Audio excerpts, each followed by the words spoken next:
Clasificación A. Apto para todo público.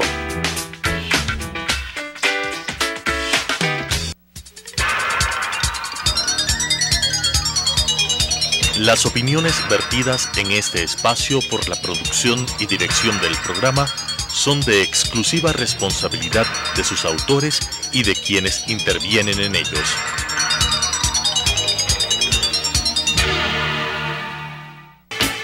Sucesos presenta Enfoques, pensamiento libre y crítico. Día a día buscaremos diferentes visiones para la comprensión de la realidad del tercer milenio. Enfoques, un espacio que une noticia, análisis y opinión. Bienvenidos.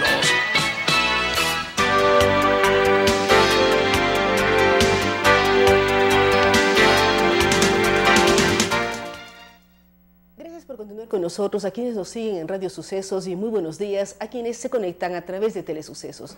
Damos la bienvenida al doctor David Romo de la Universidad San Francisco de Quito por un libro que se presentará pasado mañana, el día 5 de junio. Tiene que ver con los secretos de Yasuní y los avances de la investigación en la Estación de Biodiversidad de Tiputini. Doctor, bienvenido a este espacio. ¿Qué nos puede contar de este libro? ¿Qué secretos han logrado en base a investigación desentrañar del famoso Yasuní? Muchas gracias, Analía, y muchas gracias a las personas que nos están observando y escuchando. La Estación de Biodiversidad de Tiputini viene trabajando desde 1994 en este lugar tan privilegiado del planeta como es Yasuní. Llevan más de 20 años trabajando. Vamos aquí. Más de 20 años trabajando. Y este libro está recopilando algunas de las investigaciones más importantes que se han llevado a cabo durante todo este tiempo, además de pequeñas reseñas sobre cuál ha sido nuestro trabajo con relación a la conservación y al manejo de los recursos naturales en apoyo al Ministerio del Ambiente. Tenemos aquí en un lenguaje bastante fácil de comprender investigaciones relacionadas con primates, con insectos, con peces, con anfibios, con reptiles. También nos hemos preocupado de los procesos ecológicos y, como dije antes, un poco de también difundir cuáles han sido nuestras acciones dentro del trabajo de conservación que hace la estación. Pero tal vez lo que me gustaría recalcar de este libro es que gracias al apoyo de la GIZ, de la cooperación alemana, y obviamente trabajando de la mano con el Ministerio del Ambiente, como es nuestro deber y obligación, estamos presentando un libro que tiene una calidad científica extraordinaria, pero hemos puesto especial énfasis en que el lenguaje, como decía hace un momento, se ha manejado de tal manera que este libro pueda llegar a los jóvenes. Es decir, se ha comprendido por quienes no son científicos. El libro es preparado por más de 100 científicos e investigadores. Cerca de una treintena, digamos, no son 100, cerca de una treintena. Y como digo yo, el público meta son los jóvenes de la Reserva de Biosfera Yasuní. Queremos llegar a los jóvenes amazónicos, queremos llegar a los jóvenes de los colegios, queremos llegar a los líderes locales indígenas que están formándose como guías naturalistas, y queremos también llegar a los tomadores de decisiones locales. Tiene un glosario que permite revisar términos que normalmente no son de uso común, y la información está digerida en pastillas informativas bastante fáciles de comprender. Y lo que queremos es, sobre todo, despertar el interés por la ciencia. Es importante, por lo menos para mí como biólogo y para todo el equipo que ha trabajado detrás del libro, que en el Ecuador despertemos hacia la investigación biológica. Somos el país más diverso del planeta. ¿Cómo hacer, doctor Romo, que los jóvenes y todos nos enamoremos de lo que es la biodiversidad, nos enamoremos de lo que está en el Yasuní o de lo que está en el noroccidente de Pichincha? O sea, toda la riqueza que tenemos en este pequeño país, pero extremadamente rico en una serie de recursos. ¿Cómo hacer que todos nos demos cuenta de la importancia de la biodiversidad? Creo que el requisito más importante es que nosotros estimulemos a los niños y a los jóvenes a estar en contacto con la naturaleza. Lo que uno no conoce, uno no ama, y para eso hay que comenzar a tener contacto con la naturaleza, hay que buscar los espacios en los que uno puede conocer. Quito está privilegiado en ese sentido, nuestros jóvenes tienen acceso a muchísimos lugares donde pueden tener contacto con esa diversidad, pero lugares como el Yasuní no están tan cerca, son de difícil acceso, no hay muchas opciones, y lo que también para mí es bien preocupante es que los jóvenes locales no tienen tampoco acceso. Los propios amazónicos. Los propios amazónicos. Los chicos de los colegios amazónicos tienen miedo a las culebras, a los sapos, a los insectos. Y eso es patético. ¿Cómo romper los miedos? Porque usted pone ejemplo de una fauna que es compleja. Uno ve una culebra y no sé quiénes tenemos o tienen la posibilidad de no tener miedo. Yo reconozco mi terror a las culebras, de pronto a los insectos no. ¿Cómo ir rompiendo eso, romper el miedo y hacer que nos guste, nos admiremos de su belleza y aprendamos a disfrutar de la biodiversidad? Yo pienso que si uno comienza desde niño a acercarse a estas criaturas que nos acompañan en este viaje que tenemos en el planeta, en la vida, poco a poco vamos perdiendo esos miedos. Yo he conocido muchísimas personas, incluido mi esposa, que tienen miedo a los insectos, a las arañas, y cuando llegamos a la estación, la cantidad de cosas que se pueden ver captan tanto la atención de uno que uno se olvida automáticamente de esa cosa que le daba miedo. En favor de las culebras, lo que puedo decirte es que apenas menos del 5% de las especies de culebras son venenosas en el mundo, y más aún en Yasuní. Las probabilidades de uno encontrarse con una culebra son tan bajas que para nosotros, yo soy herpetólogo inicialmente por formación, y para nosotros tal vez la cosa más increíble es toparnos con una, porque sabemos que es difícil encontrarlas. Y, por ejemplo, hay uno de esos secretos de Yasuní, es que todavía no sabemos la totalidad de lo que tenemos que saber sobre los reptiles. Se estima en lugares con diversidad similar, han pasado por lo menos 50 años hasta poder tener una lista completa de lo que son Es que es un mundo reptiles entero por descubrir, lo que es el Yasuní, lo que es Tiputini y Tambococha. Tiputini, donde está la estación de la Universidad San Francisco de Quito. Cuando uno oje el libro ve desde cámaras trampa, cómo instalar, cómo no generar problemas con la biodiversidad, instalando dispositivos para captar a través de un lente, de una cámara fotográfica, las especies que usted está mencionando. Bueno, el proyecto de las cámaras trampa es uno de nuestros proyectos estrella. Venimos trabajando por más de 10 años, hemos tomado miles y miles y miles de fotografías. Gracias a la información colectada en las cámaras trampa podemos decir que somos el lugar, el país en el planeta que probablemente tiene la mayor densidad de jaguares de cualquiera de los otros países. Supuestamente los famosos felinos amazónicos. Los famosos felinos amazónicos. En la estación hemos registrado que tenemos 8 jaguares que residen en apenas 5 kilómetros cuadrados, que es lo que maneja nuestro proyecto, y hemos tenido la presencia de 20 en total, incluido una madre con sus cachorros, y todos estos los hemos fotografiado. Estamos moviéndonos a una nueva fase, esperamos comenzar dentro de un par de años ya poder generar unas pastillas informativas a través de videos sistemáticos, porque estamos usando ahora la nueva tecnología ya para no solamente tomar fotos, sino tener videos de esta actividad.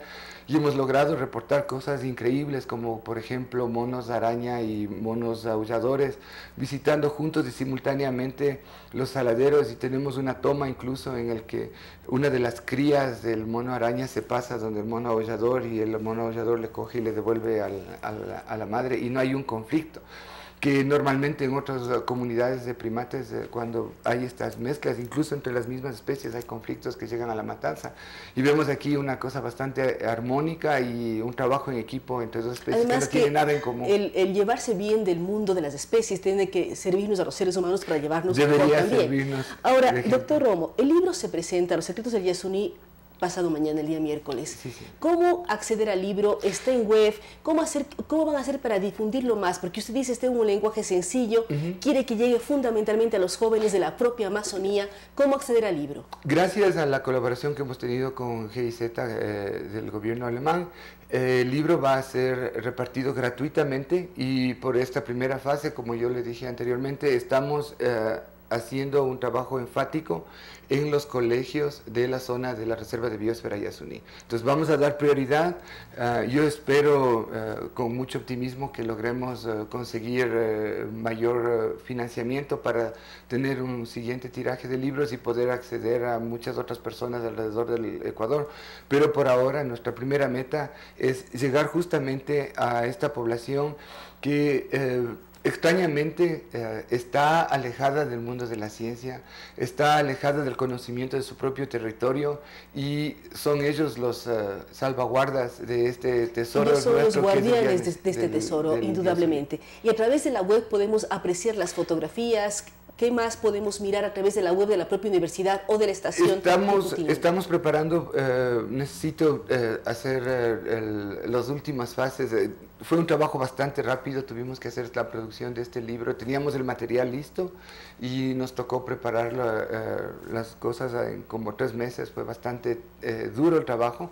Entonces estoy trabajando en la última parte, que es cómo tener colgado el libro digital para que la gente se lo pueda descargar. No, y todos tenemos que aprender muchísimo del Yasuní, del Tiputini y del trabajo que están haciendo los investigadores.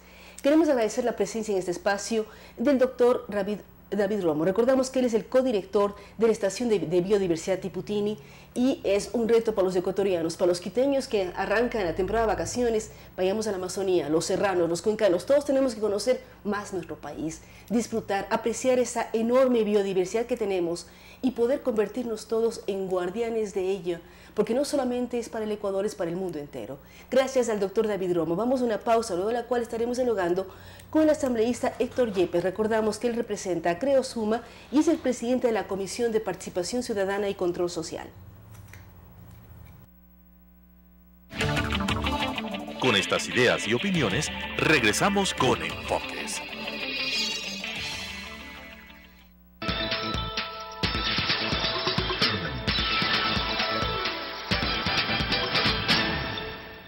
Quito TV es una revista noticiosa en donde sintetizamos diariamente la información local, nacional e internacional, desarrollada y analizada por expertos. Quito TV, lunes a viernes, a las 7 horas, a las 12:30 horas, a la 1 de la madrugada.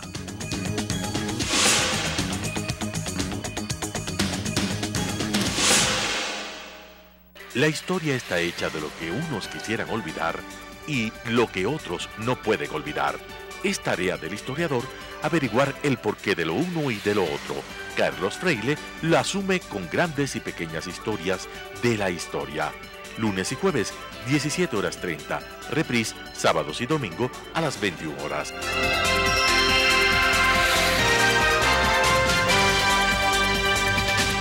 Realidad Nacional. Un espacio que analiza los aspectos coyunturales, políticos, económicos y sociales, transmitido para todo el país a través de la Asociación de Canales Comunitarios y Regionales del Ecuador, se crea Realidad Nacional, sábados 19:30, reprise, domingos 19:30.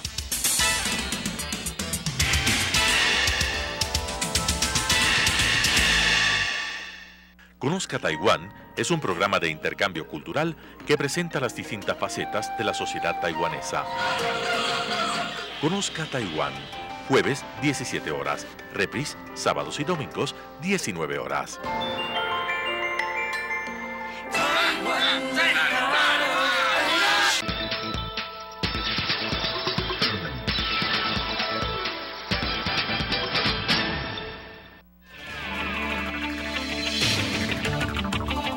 Con nuevas ideas y opiniones, estamos de vuelta con Enfoques.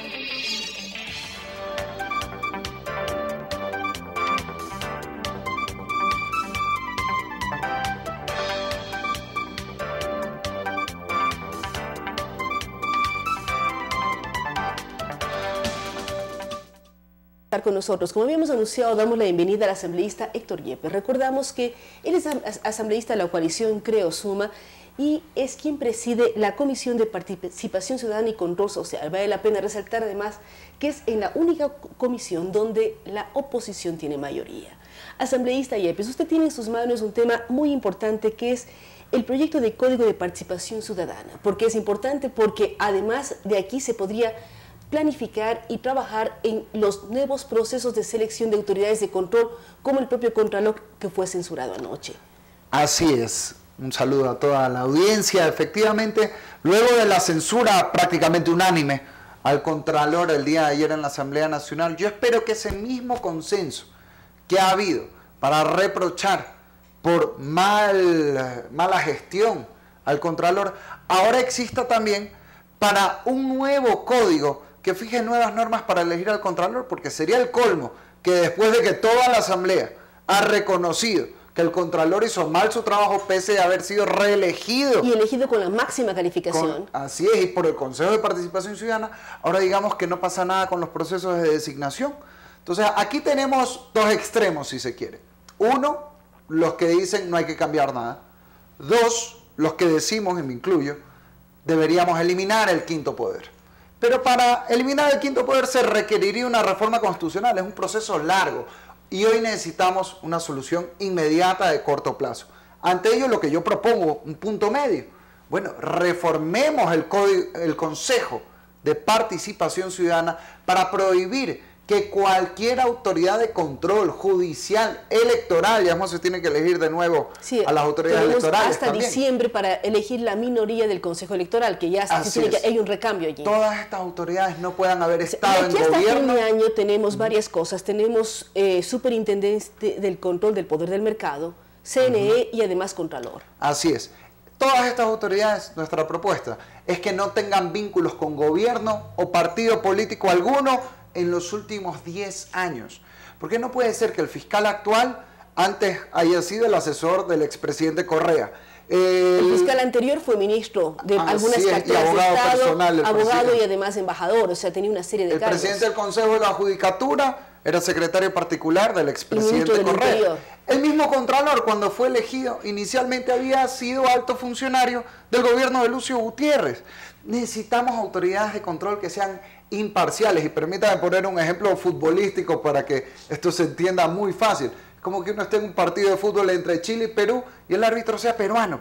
Aunque pite bien, nadie le va a creer. Todo el mundo lo va a cuestionar, porque no hay imparcialidad. Pongo un árbitro ecuatoriano, nomás que en ese partido la gente se va a quedar tranquila. Lo mismo ocurre con el Contralor, el Defensor del Pueblo, Procurador, Fiscal, es decir, Superintendente. Usted dice, no pueden ser juez y parte, no pueden ser juez de actos que ellos lo llevaron a cabo cuando fueron gobierno en un momento dado. Por eso usted pone un plazo de 10 años.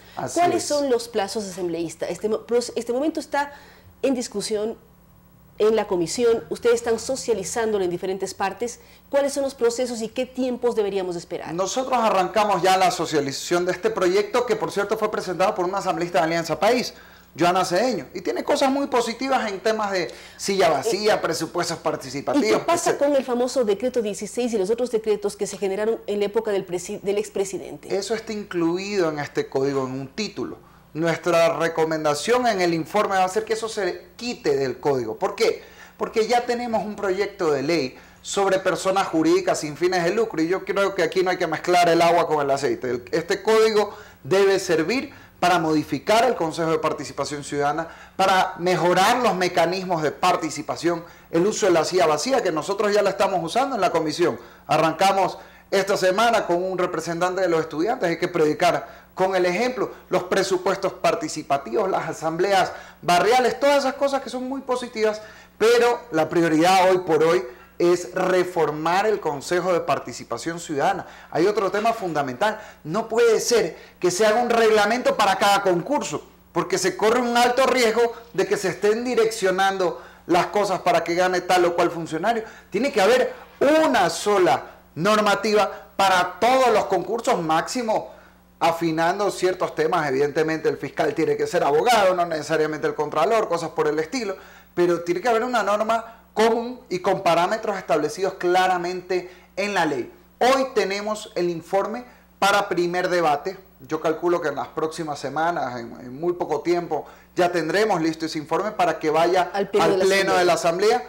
Luego tiene que haber el debate en el plenario y pasar el informe de segundo debate. ¿Qué reformas están planteando ustedes para el Consejo de Participación, para el famoso quinto poder del Estado? Que usted dice, piensa usted que no debe existir, pero dado que eso significaría una reforma constitucional, están planteando reformas. ¿Cuáles son las reformas para este quinto poder del Estado? A ver, uno, lo mismo que estamos diciendo para las autoridades de control. No puede ser que los vocales del Consejo de Participación Ciudadana hayan sido militantes o muy cercanos públicamente a militantes de Alianza País. Tiene que ser un organismo independiente. Dos, los reglamentos para selección. Es decir, igual que para las autoridades, no haber estado vinculado durante 10 años con un gobierno, ya sea nacional o local. Así es, Así es. Ni afiliado a un partido político. Porque no se trata de que no sean de Alianza País para que ahora sean de Suma, de Creo Social Cristiano, de Pachacuti. No, señor. Que respondan al pueblo ecuatoriano. Aquí lo fundamental es que no podemos tener al ratón cuidando al queso. Pues no puede ser la fiscalización como un perro que se sigue su propia cola y anda en círculos. Necesitamos autoridades imparciales de todos los partidos políticos. Tenemos que transparentar el rol real que puede tener el Consejo en el combate a la corrupción. O sea, al final del día, presentar denuncias al Consejo, que también se pueden presentar a la Fiscalía o a la Defensoría del Pueblo, termina siendo inoficioso. Y ahí están los resultados, que no ha habido fiscalización real. Más útil a lo mejor sería que este Consejo plantee políticas de combate a la corrupción o recoja información sobre estándares en las instituciones públicas. Esos son temas que hay que analizar, y yo quiero destacar en la comisión nuestra, que le hemos llamado la Comisión del Pueblo, para que no se confunda con el Consejo, y además enfatizando que es una comisión de puertas abiertas, donde queremos recoger los criterios de todos los ciudadanos, independientemente de su línea política. Mire, el viernes en Santo Domingo, que estuvimos socializando ya el proyecto de código, nos acompañó un asambleísta de Alianza País, de Santo Domingo, William Garzón, a propósito, para denunciar temas muy graves en el mercado municipal de Santo Domingo, que ojalá el alcalde de la ciudad los rectifique pronto, porque aquí tenemos que recoger las opiniones de todos, oficialismo, oposición, de todas las tendencias ideológicas, para lograr un consenso. Insisto, ojalá ese mismo consenso que positivamente se logró para censurar al Contralor, ahora lo tengamos también para garantizar una ley que impida que el nuevo Contralor sea electo con las mismas reglas, porque eso ya sería el colmo en el Ecuador. Hay varios temas que usted topa, el tema de lograr socializar, involucrar tanto a miembros de la oposición como usted, con los miembros de la propia bancada oficialista. ¿Qué pasa en el siguiente juicio planteado? Ayer vimos el juicio político al señor Contralor, gracias asambleísta por estar acá, yo sé que pasaron casi hasta medianoche. Sí. ¿Cómo lograr inaugurar esta nueva faceta? El propio presidente de la Asamblea, el doctor Serrano, ayer decía, se inaugura una nueva faceta. ¿Cómo lograrlo también con el juicio planteado al señor vicepresidente de la República? Bueno, ojalá, porque aquí lo que no queremos es que el juicio de ayer, que efectivamente después de 7 horas y media, además un terminó domingo casi a medianoche. noche. Sí, pero bueno, para eso nos han elegido, para trabajar. Ese juicio no puede ser una cortina de humo para despistar sobre lo otro, porque si aquí se dice que Hipólito ha sido encubridor, cómplice de actos de corrupción, entonces preguntemos quiénes son los autores pues, de esos actos, porque Hipólito, el rol que tenía como contralor era auditar, y si él ha tenido responsabilidad en actos de corrupción, quiere decir que esos se cometieron en el nivel del gobierno, y seguramente en altas esferas. Entonces el siguiente paso es ir a los juicios políticos a Jorge Glass. Nosotros ya lo hemos planteado, con 59 firmas, se requieren 46 según la ley, es decir, hemos superado en exceso. Los requisitos de forma se cumplen absolutamente. Y yo le digo algo a la gente de Alianza País, incluyendo a la Corte Constitucional, que ya sabemos que se debe también a Alianza País. Oigan, no tengan miedo. Si como dicen, el que nada debe, nada teme, vamos entonces al juicio político. Vamos a la etapa de pruebas y ahí se verá si Jorge Glass es políticamente inocente o si, como nosotros hemos sostenido en la demanda de juicio político, él tuvo responsabilidad política por los actos de corrupción que están comprobados en los sectores estratégicos con sentencias judiciales. Y además, él ha reconocido algunas entrevistas en medios amigos como Radio Visión o Radio Quito. Él ha dicho que él se siente responsable políticamente. ¿Por qué no va al juicio? A ver, él dijo en la asamblea, en esta sabatina en miércoles que se hizo, que él era responsable político de todas las maravillas de los sectores estratégicos. Poco más, hasta el último cable que hay en el Ecuador es responsabilidad de él. Yo cuando miro un transformador afuera de mi casa me dan ganas de agradecerle a San Glass. Bueno, pues con ese mismo criterio... O cuando vemos una carretera o pensamos en energía eléctrica con las hidroeléctricas cuestionadas por los costos. Sí, y que también tienen sus cosas positivas. Bueno, si se asume la responsabilidad por lo positivo, entonces también asuman la responsabilidad cuando se descubren actos multimillonarios de corrupción, porque aquí no estamos hablando de que se llevaron para las colas, pues no, estamos hablando de corrupción de muy alto nivel. Asuma también la responsabilidad política de aquello frente al pueblo ecuatoriano. Aquí, y esto vale para aclarar a la audiencia, no estamos diciendo que Jorge Glass sea ladrón, que se haya robado plata, porque ese no es el tema de la asamblea.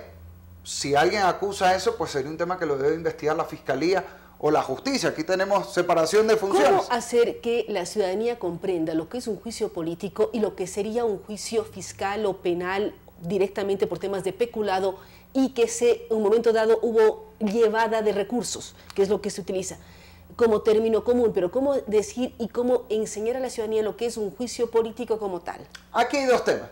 Uno es el juicio penal que corresponde a la función judicial. Si alguien se robó plata, no hay que hacer un juicio político, hay que meterlo preso, pues, y ya sería el colmo que se quiera mantener en el cargo.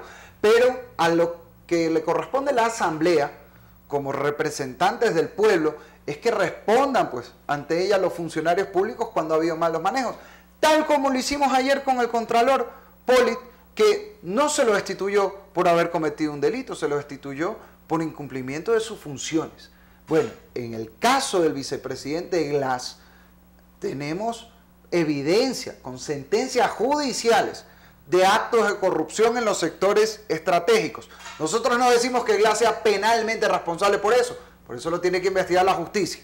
Lo que sí decimos es que es políticamente responsable por esos actos, porque por un decreto ejecutivo número 15, el expresidente Correa le encargó a él la responsabilidad de controlar, evaluar, hacer seguimiento de todos los proyectos en los sectores estratégicos. Peor aún cuando estamos hablando de grandes proyectos donde ha habido estos actos de corrupción y por tanto lo que debe hacer es responder ante la ciudadanía. Nosotros estamos planteando esto por los casos de Capaya, de Alex Bravo, que ya tienen sentencia judicial, pero vamos a la etapa de prueba donde seguramente saldrán muchos otros casos ya denunciados y que se están investigando y ahí veremos. No, que vimos ayer incluso 2 detenciones adicionales en el también caso en sectores estratégicos. El político Pascuales hacia Cuenca. Así es, y también en los sectores estratégicos. Entonces, ya es mucha coincidencia, pues no, que en todas estas áreas que ha manejado el vicepresidente Glass hay actos de corrupción. E insisto, yo no estoy diciendo que él sea penalmente responsable, porque los asambleístas no somos ni jueces ni fiscales, pero sí tenemos la obligación de hacerle rendir cuentas ante el pueblo ecuatoriano, porque la gente no nos eligió para ir a la asamblea. Ahora, a estar cruzados. ¿cómo usted va a garantizar asambleísta lo que decía hace un momento, que no sea sabatina y miércoles, sino que efectivamente hay una rendición de cuentas y se aclaren las cuentas, se aclaren cómo se otorgaron los contratos, cómo fue el trabajo de los sectores estratégicos y no sea un monólogo en donde no vimos la posibilidad de que los asambleístas de oposición hagan preguntas y que éstas consigan respuestas? Sí, lamentablemente la comparecencia de Jorge Glass a la asamblea fue un show. Recordará que los primeros que insistimos en que vaya fue nuestra comisión, porque Alianza País había bloqueado en el pleno que vaya Jorge Glass. Nosotros decidimos llamarlo. Pero él hizo el favor de ir. Ah, bueno, pero... O sea, supuestamente. En buena parte porque nosotros lo habíamos llamado de la comisión de participación, donde sí le hubiéramos preguntado así como estamos en esta entrevista. Él dijo, no, mejor voy a la de fiscalización, donde están mis amigos. Bueno, peor es nada. Pero ahora lo que corresponde es ir al juicio político. Esa es la única manera de que los ecuatorianos conozcamos la verdad sobre lo ocurrido en los sectores estratégicos, permitiendo que se presenten pruebas. Y yo incluso no quiero adelantar a decir que hay que terminar censurándolo al vicepresidente. Tiene que abrirse una etapa de pruebas para que ahí se determine si hubo responsabilidad política o no en el área de los sectores estratégicos.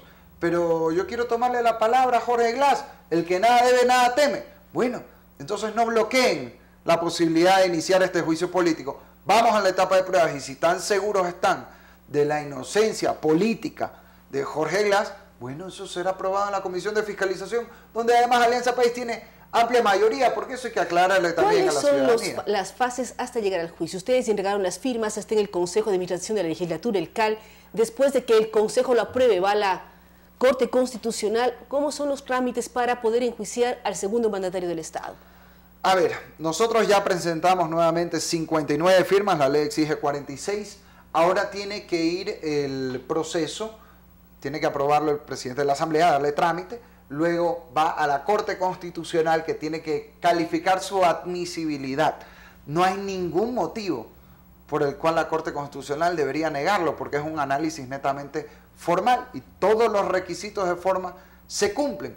Entonces, luego de eso, debe ir a la Comisión de Fiscalización, que es la que sustancia el juicio político. Y ahí se presentan las pruebas, igual que ocurrió ahorita con el caso del Contralor. Ahí es donde digo, lleguemos hasta ese punto para ver si se comprueba o no la responsabilidad del vicepresidente. Luego de eso la comisión emite un informe que pasa al pleno de la asamblea donde se vota. Para llegar a una eventual censura con destitución del vicepresidente se necesitarían 2/3 de la asamblea, o sea 91 votos. Así que insisto, ¿cuál es el miedo? Porque por último, si Alianza País después decide que no quiere censurar al vicepresidente, pues no habrá los votos en la asamblea, pero demos paso para que se sepa la verdad. Es importante en el proceso de prueba saber qué está pasando y que todos los ecuatorianos sepamos efectivamente qué ocurrió con una serie de temas.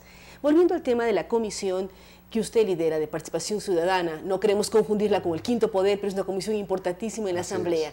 ¿Cómo va a continuar la socialización de esta ley, de este código de participación ciudadana? Así es, a ver, esta semana nosotros vamos a tener procesos de socialización en territorio. Hemos decidido, para ganar tiempo, que en vez de moverse toda la comisión, los integrantes vamos a hacer audiencias públicas en distintas provincias. Yo haré en la provincia del Guayas esta semana, será en Imbabura, esperemos en Sucumbío, Zamora Chinchipe, para poder recoger las opiniones de la ciudadanía, porque sería el colmo que un código de participación ciudadana no se haga con participación ciudadana precisamente. ¿Cómo garantizar que efectivamente exista un diálogo entre ciudadanía y asambleístas y se recojan esas inquietudes? Porque hay una serie de temores en vista de algunas prácticas. Sí, las famosas socializaciones que normalmente eran, venga, a ver, yo vengo con este texto, ustedes me dan 3 comentarios, pero el texto sale igualito como estaba antes. Eso es lo que no queremos. Y lo estamos llevando a la práctica. Yo en las últimas semanas me he reunido con agricultores en Nobol, con maestros y jubilados aquí en Quito, con jubilados del Seguro Social que los recibimos en la comisión, con representantes de estudiantes de las universidades y de los colegios. Hemos recibido un asambleísta de Alianza País recién en Santo Domingo, donde escuchamos a comerciantes, escuchamos a un obispo de la Tacunga que nos fue también a hablar del tema de la minería, que tiene que ver con participación ciudadana en los procesos de consulta previa. Hemos escuchado sobre el uso o mal uso o inexistente uso a veces de la silla vacía en los cabildos, sobre la necesidad de fortalecer las asambleas barriales. Hemos venido haciéndolo. Lamentablemente la única garantía en este caso es la voluntad de los asambleístas de realmente escuchar a la gente y recoger esa voz ciudadana en los proyectos, porque eso es lo que necesitamos. A veces en la asamblea, y lo digo yo como primerizo en la legislatura, tengo 30 años, uno va al pleno y escucha que la gente habla en más de una ocasión sobre la inmortalidad del cangrejo, sobre temas que poco o nada le interesan al pueblo, cuando tienen que ser al revés. Nosotros vamos a territorio a escuchar a los ciudadanos porque son nuestros jefes, ellos nos eligieron, y no solo nos debemos a ellos el día de las elecciones, donde ahí sí todos los candidatos están preocupados de la ciudadanía, nos debemos al pueblo todos los días de nuestro ejercicio. Ustedes están allí porque son representantes del pueblo. Así y la lógica es que escuchen a ese pueblo que los eligió las necesidades que tienen en los diferentes cuerpos jurídicos que trabajan en la asamblea. Por supuesto, porque así además tenemos legitimidad moral para exigirlo luego a los alcaldes, a los prefectos, al gobierno central. Yo estuve hace pocos días también en Monte Sinaí en una audiencia escuchando las necesidades, no solo como presidente de la comisión, sino como asambleísta electo por ese distrito 2 de la provincia del Guayas, y le hemos pedido al Midubi, y le voy a mandar una carta al presidente Lenín Moreno, solicitando un diálogo para reglamentar la última reforma a la ley 88 sobre legalización de tierras. Y yo quiero tomarle la palabra a Lenín Moreno, algo muy positivo que él ha dicho: nada sobre ustedes sin ustedes. Es correcta esa frase. Cualquier norma sobre los ciudadanos tiene que contar primero con la participación de los ciudadanos. Ese es el verdadero diálogo que necesitamos en el Ecuador. Y ojo, el diálogo tiene que ser de 2 vías. Esto también hay que mandar un mensaje a la oposición. Si hay apertura al diálogo desde el gobierno, bueno, también desde la oposición tiene que existir, porque esto, como el matrimonio, es de a 2. Entonces necesitamos conversar para poder solucionar conjuntamente los problemas de la gente. Y eso no quita que discrepemos en muchas otras cosas. Por ejemplo, seguramente en el tema de gas vamos a mantener serias y fuertes discrepancias. Ayer mostraron que con 132 votos censuraron a los contralores y hubo consenso con toda la asamblea. Qué bueno, ojalá que ese mismo consenso también exista para dar paso al juicio político contra Glass, y que los ecuatorianos sepamos la verdad, que es el gran objetivo que todos debemos perseguir, y que ese mismo consenso también exista para una nueva ley que impida que el contralor reemplazante sea electo igual que el anterior y que prohíba cualquier vínculo de las autoridades de control electorales, judiciales, consejos de participación ciudadana con un gobierno o partido político en los últimos 10 años para garantizar que respondan al pueblo, no a un grupo en el poder. Así esperamos que sea. Gracias, amigos, al asambleísta Héctor Yepes. Recordamos que él es asambleísta de Creo Suma y representa y preside la Comisión de Participación Ciudadana y Control Social. Él es muy claro al hablar sobre este nuevo proyecto de ley que está en manos de esta comisión, que apunta a todo lo que tiene que ver con participación ciudadana, un tema trascendental en este momento en el país, cuando se habla de posibles reformas al quinto poder del Estado y, lo que es más importante, el poder tener reglamentos claros para elegir a las autoridades de control. Entre esas, el nuevo Contralor General del Estado censurado la noche de ayer, pero también recordamos que en este año se deben elegir al Superintendente del Control del Poder de Mercado y una parte del Consejo Nacional Electoral. Es importante que esta ley, por lo tanto, sea tramitada y podamos tener las reglas claras. Además, él ha hablado sobre el juicio político del día de ayer, pero también el que está planteado para el vicepresidente Jorge Glass. Él dice, quien nada debe, nada teme. Por lo tanto, es hora de que el señor vicepresidente presente las pruebas frente a una serie de preguntas que las tiene planteadas diferentes sectores de la ciudadanía y de la oposición al interior de la Asamblea. Hay procesos que hay que cumplir. Vamos a mirar qué ocurre esta semana con este pedido de juicio político.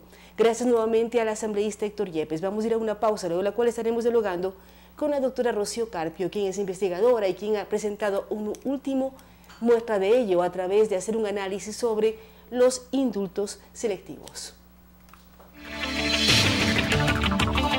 Con estas ideas y opiniones, regresamos con Enfoques.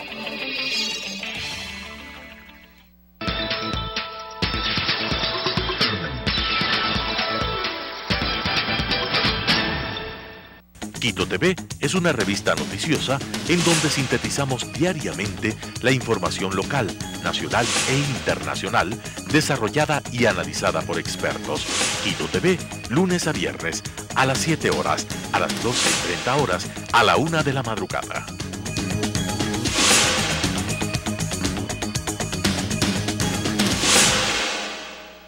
La historia está hecha de lo que unos quisieran olvidar y lo que otros no pueden olvidar. Es tarea del historiador averiguar el porqué de lo uno y de lo otro. Carlos Freire lo asume con grandes y pequeñas historias de la historia. Lunes y jueves, 17:30. Reprise, sábados y domingo a las 21 horas.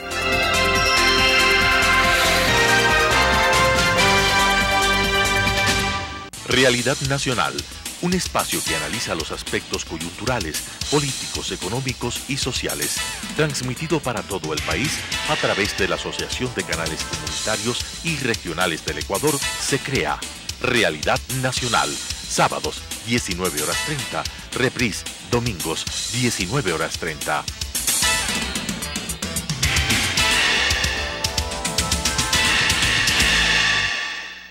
Conozca Taiwán es un programa de intercambio cultural que presenta las distintas facetas de la sociedad taiwanesa. Conozca Taiwán, jueves 17 horas, reprise sábados y domingos 19 horas.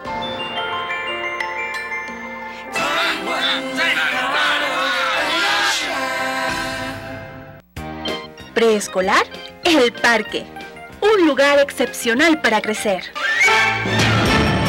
¿Dónde iniciará la educación preescolar su hijo? Llegó la hora de decidir. Preescolar El Parque.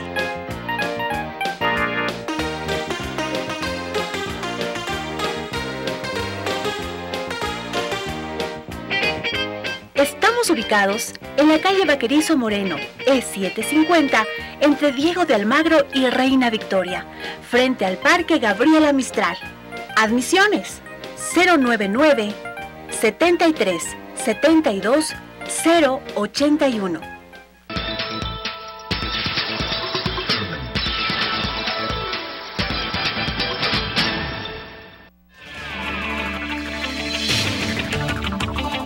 Con nuevas ideas y opiniones, estamos de vuelta con Enfoques.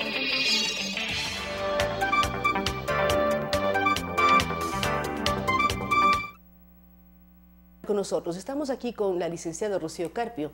Ella es investigadora y acaba de presentar un estudio en donde habla de los indultos selectivos de Correa, pero también qué ha pasado, Rocío, con todos estos procesos. Se habla de indultos selectivos en temas de corrupción y peculado, pero qué ocurre con protesta social y con otra serie de elementos que han marcado una tónica en estos 10 años de gobierno de Alianza País. Así es. En mayo pasado, con sorpresa, la ciudadanía recibe la noticia del indulto a Antonio Buñay. Como todos sabemos, fue sentenciado a 8 años por el delito de peculado. Por el caso Antonio Usac, él fue quien, según la justicia, determinó que se le entregue el crédito a esta persona, un crédito sin garantías y en medio de varias irregularidades.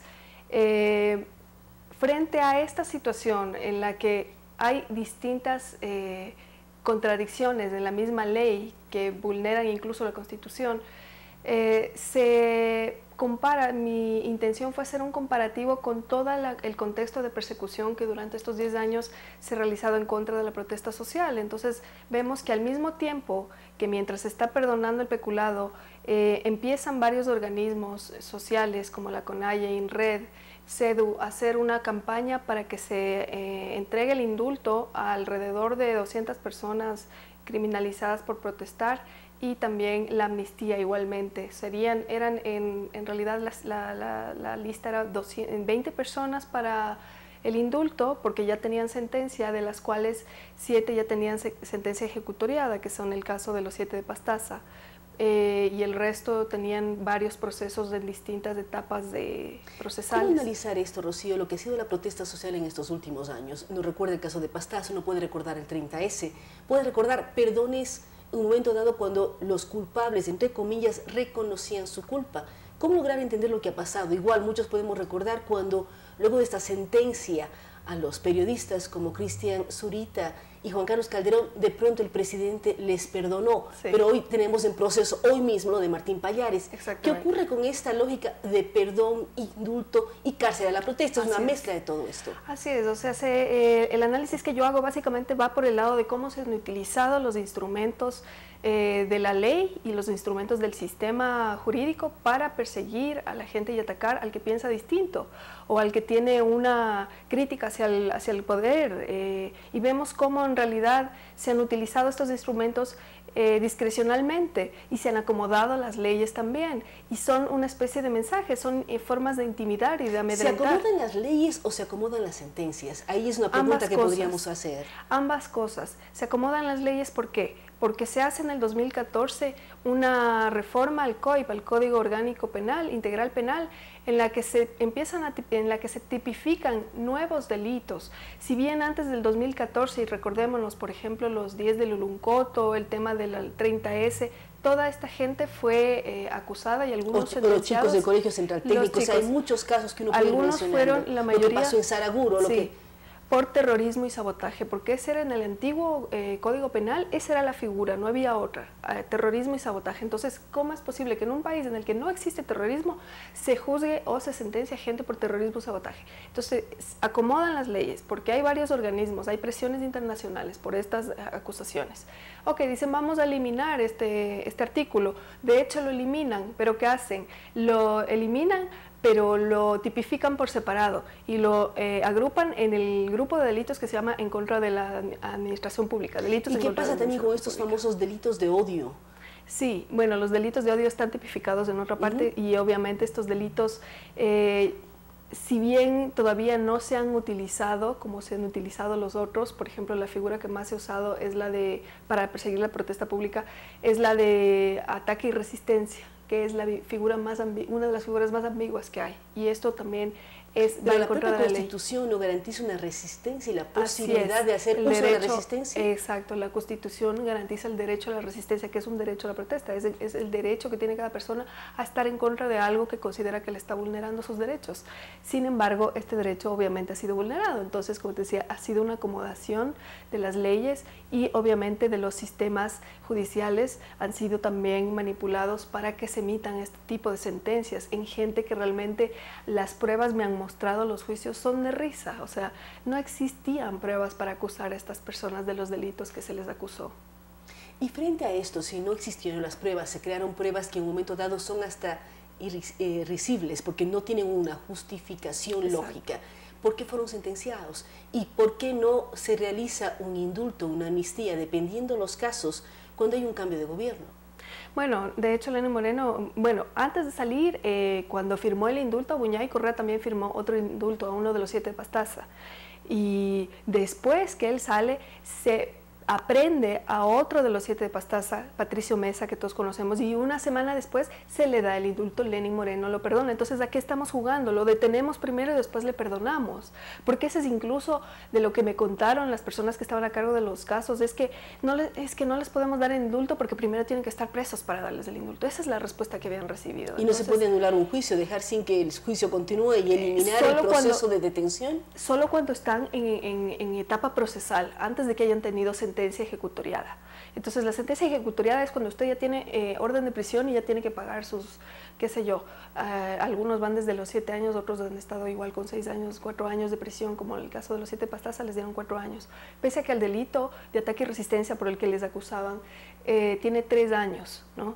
Y les dan 1 año más por supuestos agravantes. Ellos también ya fueron indultados por Lenín Moreno. Ahora el problema es que ¿qué es un indulto? Un indulto es reconocer que tú has cometido un delito, porque es un perdón. El indulto es igual a perdón presidencial. Entonces, lo que se exige y lo que yo también como activista de derechos exigiría igual como ciudadana es que se tiene que hacer un perdón, un reconocimiento de la inocencia de las personas y un perdón. El Estado tiene que no solo indemnizar, sino reparar el daño moral que se les ha causado a estas personas. No es suficiente un indulto, porque realmente se ha criminalizado a gente inocente. ¿Y por qué se compara y por qué se analiza en el mismo caso el tema de Buñuel, que no es un tema de peculado, no es un tema ni de resistencia, ni de sabotaje o terrorismo de acuerdo al código anterior? ¿Por qué se mete en el mismo paquete de indulto? ¿Qué posibilidades o qué facultades tiene el primer mandatario para indultar o Exacto. no, y en qué casos? Es que claro,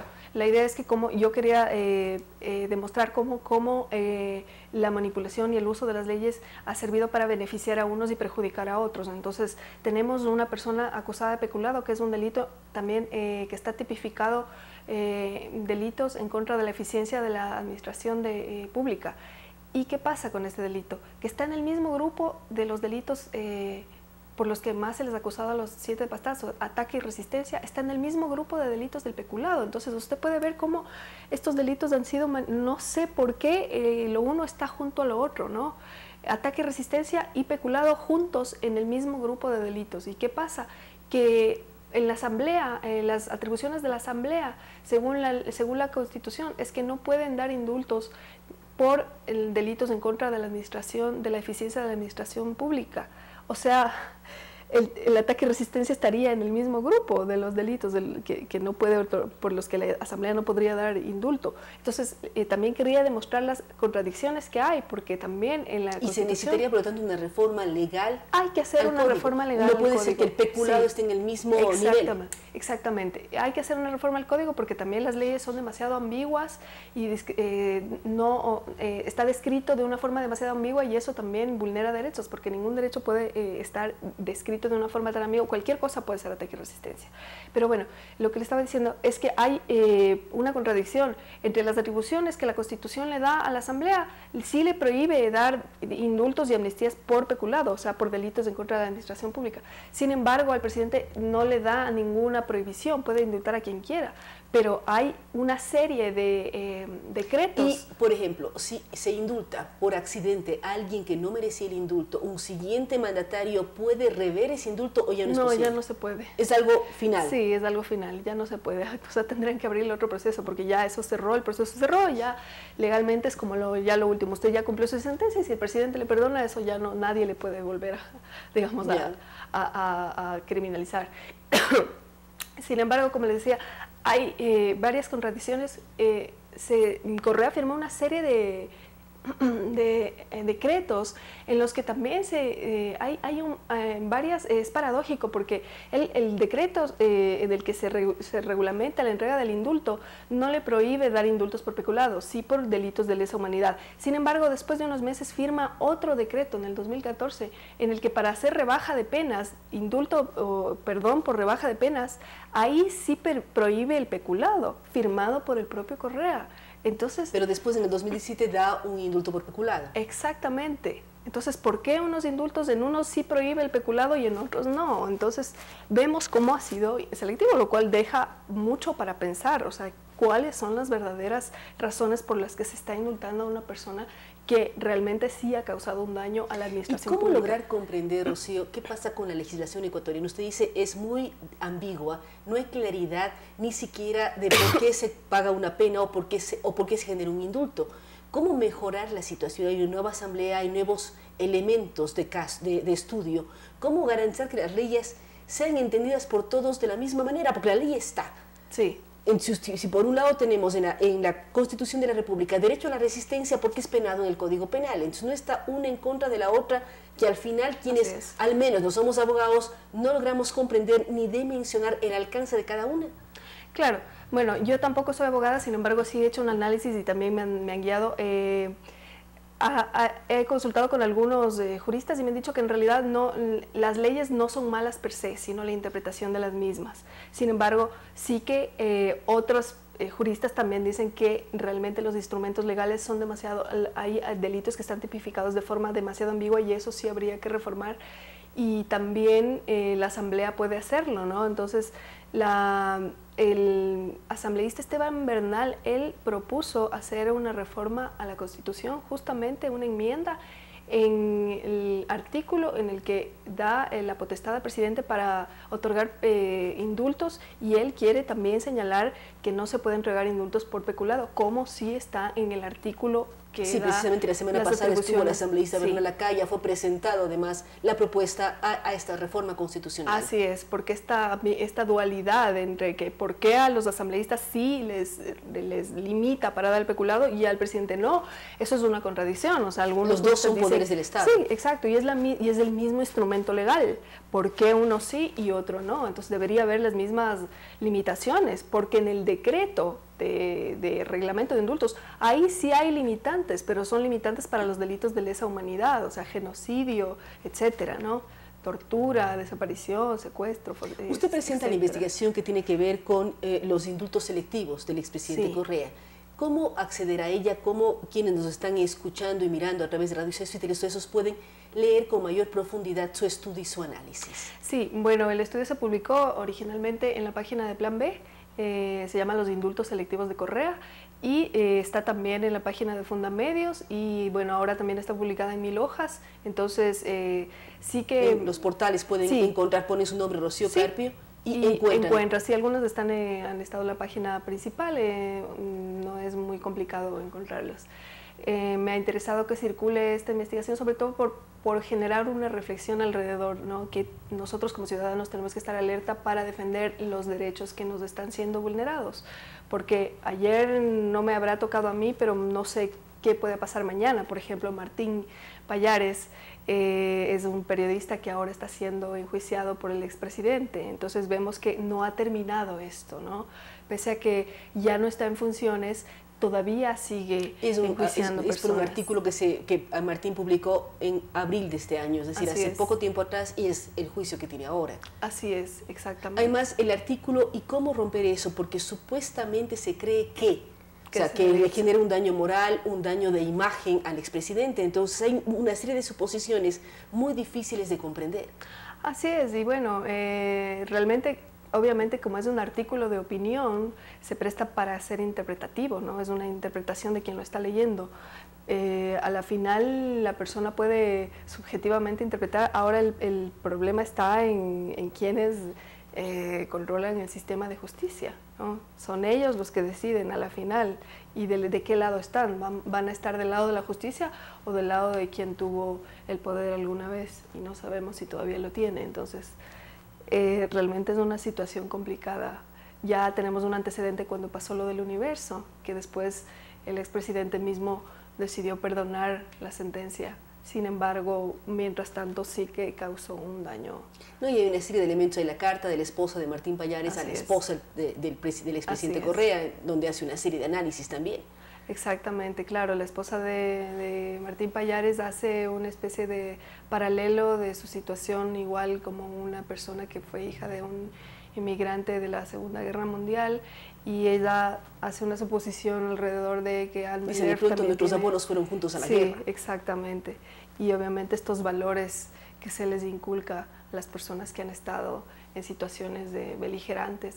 Entonces, claro, ya se está apelando al lado humano porque no hay otro hacia donde apelar, porque realmente confiar en el sistema de justicia de este país no se puede. Realmente se ha demostrado que no hay seguridad jurídica. Lo cual es muy duro decirlo y escucharlo. Queremos agradecer a Rocío Carpio. Recordamos que la investigación de ella, los indultos selectivos del expresidente Correa, la pueden encontrar tanto en Fundamedios como en Plan B y también en 1000 hojas. Es interesante analizar este proceso de investigación que ella ha llevado a cabo. Con preocupación dice, no se puede confiar en la justicia.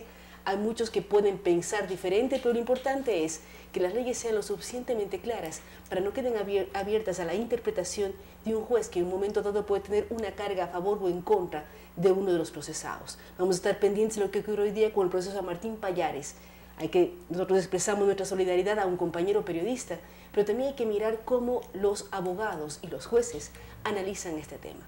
Gracias nuevamente a Rocío Carpio, gracias a ustedes que nos han acompañado el día de hoy. Estaremos con ustedes mañana a partir de las 7 de la mañana en Radio Sucesos y a partir de las 7:30 en Radio Sucesos y Telesucesos. Además nos pueden seguir a través de la web www.radiosucesos.net. Con ustedes hasta mañana.